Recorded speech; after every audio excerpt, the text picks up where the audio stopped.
तमाम services chiefs की मुद्दत मुलाजमत 3 से बढ़ाकर 5 साल हो गई। सुप्रीम कोर्ट में जजेस की तादाद डबल यानी 17 से 34 कर दी गई। इस्लामाबाद हाई कोर्ट में 9 के बजाय 12 जज होंगे। कौमी असम्बली में आर्मी एक्ट, सुप्रीम कोर्ट और इस्लामाबाद हाई कोर्ट एक्ट और supreme court practice and procedure तरमीमी बिल कसरत राय से मंजूर कर लिए गए। ऐवान में अपोजिशन का शदीद एहतजाज, स्पीकर डाइस का घेराव, नो के नारे, बाज अरकान गुत्थम गुत्था हो गए। कौमी असम्बली के बाद सेनेट में भी अहम कानून साजी का अमल मुकम्मल। अपोजिशन के नारे और एहतजाज के शोर में सेनेट से भी अहम बिल मंजूर कर लिए गए। एहतजाज में जमीयत उलमा इस्लाम ने भी हिस्सा लिया।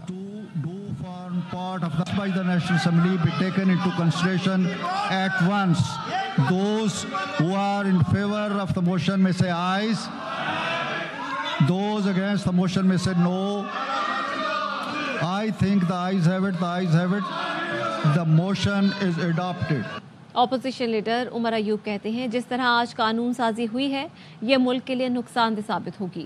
हुकूमत अपोजिशन को दीवार से लगाने के लिए और कानून साजी करेगी। कल यही कानून शहबाज शरीफ के खिलाफ इस्तेमाल होंगे। चेयरमैन पीटीआई बैरिस्टर गौहर ने कहा, मुल्क को बादशाहत की तरफ धकेला जा रहा है।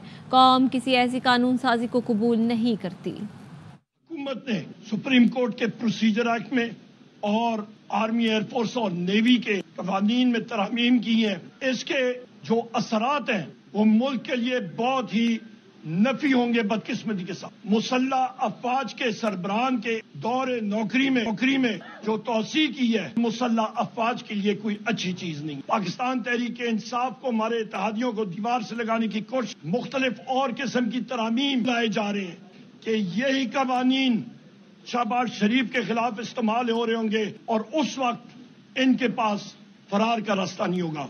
जमहूरियत को बादशाहत की तरफ धकेला जा रहा है। पार्लियामान को रबर स्टैम्प बनाया जा रहा है। पाकिस्तानी अवाम हर किस्म की कानून साजी को रद्द करती है जो बादशाहत की तरफ अवाम को लेके जाए। हुकूमत को हमेशा की तरह आज बहुत जल्दी पड़ी।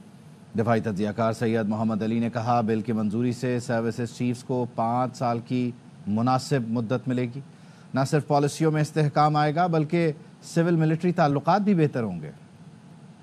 आर्मी, एयरफोर्स और नेवी तीनों एक्ट में जो तरमीम की गई हैं ये लॉन्ग ओवर ड्यू थी। हर दफा जब भी किसी सर्विसेज चीफ की मुद्दत मुलाजमत खत्म होने का वक्त आता है तो बहुत ज्यादा चहमगोइयां और कंट्रोवर्सीज जन्म लेती हैं। इस बिल के जरिए से कंट्रोवर्सी को हमेशा के लिए खत्म कर दिया गया है। 5 साल की एक मुनासिब मुद्दत तीनों सर्विसेज चीफ को मिलेगी। उनको ये भरपूर और मुनासिब वक्त मिलेगा कि वो अपनी पॉलिसी, सोच, हिकमत अमली और प्रोजेक्ट्स को तकमील तक पहुंचा सके। इसके जरिए से हमारी पॉलिसीज में भी इस्तेहकाम आएगा, सिविल मिलिट्री रिलेशंस भी ज्यादा स्टेबल होंगे। जजों की तादाद 34 तक करने का फैसला किया है। जरूरत कितनी है, तायुन जुडिशल कमीशन करेगा। वजीर कानून आजम नज़ीर तारड़ कहते हैं, जजों की तादाद बढ़ाना सुप्रीम कोर्ट और हाई कोर्ट बार्स का मुतालबा था। जुडिशल कमीशन फैसला करेगा आईनी बेंचेस में और रजिस्ट्री बेंचेस में कितने जज दरकार हैं। 26वीं तरमीम के बाद जरूरी था आईनी बेंचेस के लिए सीनियर तरीन जजेस भी कमेटी में हों। आईनी बेंचेस में जाने वाले जजेस दूसरा काम भी कर सकते हैं। has been increased to 34, 34 कर दिया गया, लिखा गया अप टू 34, यानी कि ये अपर सीलिंग है। इसके नीचे 16 हो, 20 हो, 24 हो, 28 हो, वो जुडिशल कमीशन देखेगा कि कितने जजेस की ज़रूरत है। जुडिशल कमीशन अपनी पेंडेंसी को सामने रखते हुए ये डिसाइड करेगा कि उसे कॉन्स्टिट्यूशन बेंचेस पे कितने चाहिए, उसे रजिस्ट्रीज पे कितने चाहिए। 26th अमेंडमेंट के बाद ज़रूरी था कि जो कॉन्स्टिट्यूशनल बेंचेस जब बनेंगे तो उन बेंचेस के जो सीनियर मोस्ट जज होंगे वो भी कमेटी में हों। जो जजेस कॉन्स्टिट्यूशनल बेंचेस पे जाएंगे वो अपने काम के साथ साथ दूसरा काम भी कर सकते हैं, यानी कि सिविल फौजदारी मामलात भी। ये जो कमेटी की तश्कील है, कोशिश की गई है कि उसमें जो आईनी बेंच को हेड कर रहे होंगे, जो सीनियर मोस्ट जज होंगे। कमेटी कितने members? 3 member, chief justice, puny जज हर सूरत में होंगे उसमें, और उसके बाद जो आईनी बेंचेस में से सीनियर मोस्ट होंगे उनको डाला गया। आर्मी चीफ की मुद्दत मुलाजमत में इजाफा इंतज़ामी मामला है। इससे पहले भी हुकूमतें तोसी देती रही हैं। मौलाना फजलुर रहमान की गुफ्तगू, कहा हुकूमत एंटी टेररिज्म एक्ट में तब्दीली करना चाह रही है। वो इख्तियार दिए जा रहे हैं जिसका जिम्मेदारियों से ताल्लुक़ नहीं। ये जमहूरियत के चेहरे पर काला धब्बा होगा। ये एक तरह का सिविल मार्शल लॉ होगा। पीपल्स पार्टी और नून लीग को ऐसा एक्ट पास नहीं करना चाहिए। दुनिया में बदनामी होगी। जमीयत उलमा इस्लाम इसके खिलाफ अवाम और अदालत से रुजू करेगी। वज़ीर-ए-आज़म शहबाज शरीफ कहते हैं दौरा सऊदी अरब और कतर कामयाब रहा। सऊदी अरब के वली-अहद मोहम्मद बिन सलमान ने पाकिस्तान से IIT के तरबियत याफ्ता लोग भेजने का कहा है। अमीर कतर ने भी पाकिस्तान में IIT पार्क बनाने का इंदिया दिया है। आज़रबाईजान का पैगाम आया है, वो पाकिस्तान में सरमायाकारी के लिए तैयार है। Army chief general Asim Munir ने कहा है कि अमन की कोशिशों के बावजूद कश्मीरियों फ़लस्तीनियों की हालत इज़ार सामने है। ये हालात बहुत कुछ करने की तरफ तवज्जो दिलाते हैं। International association of peace keeping training centre की सालाना कॉन्फ्रेंस से खिताब में आर्मी चीफ ने कहा, आलमी अमन को उभरते हुए ख़तरात और चैलेंजेस का सामना है। अक़वाम मुत्तहिदा के तहत कई अमन मिशंस काम कर रहे हैं। आर्मी चीफ ने centre for piece and stability की इमारत का इफ्तिताह किया। ISPR का कहना है 28वीं सालाना कॉन्फ्रेंस बराए अमन 4 से 8 नवंबर तक जारी रहेगी।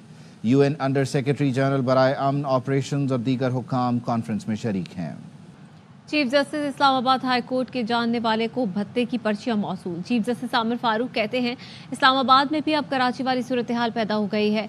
इस्लामाबाद हाई कोर्ट ने वकील इंतज़ार पंजोथा की बाजियाबी का केस निपटा दिया। चीफ जस्टिस ने कहा कि इंतज़ार पंजोथा से मुतालिक TV पर देखा, बहुत बुरा लगा। ये इदारे और तमाम लोगों के लिए शर्मिंदगी का बायस है। जस्टिस आमिर फारूक ने रिमार्क से मेरे जानने वालों को इस्लामाबाद में भत्ते की पर्चियां आई हैं। शुएब शाहीन ने कहा जब पुलिस हम जैसे दहशतगर्दों के पीछे होगी तो डकैतियां भी होंगी। चीफ जस्टिस ने कहा आप फिर दहशतगर्दी ना करें। अमेरिका में सदारती इंतखाबी मुहिम का आज आखिरी दिन है। डोनाल्ड ट्रंप और कामला हैरिस अपनी कामयाबी के लिए सरतोड़ कोशिशें जारी रखे हुए हैं। कामला हैरिस को ट्रंप पर सिर्फ 1 पॉइंट की बढ़तरी हासिल है। दोनों उम्मीदवारों की तवज्जो पांसा पलटने वाली रियासतों पर मरकूज है। कामला हैरिस मिशिगन में सरगर्म हैं, जबकि ट्रंप की पेंसिल्वेनिया, नॉर्थ कैरोलिना और जॉर्जिया में दौड़ धूप जारी है। न्यूज़ बुलेटिन से फिलहाल इतना ही।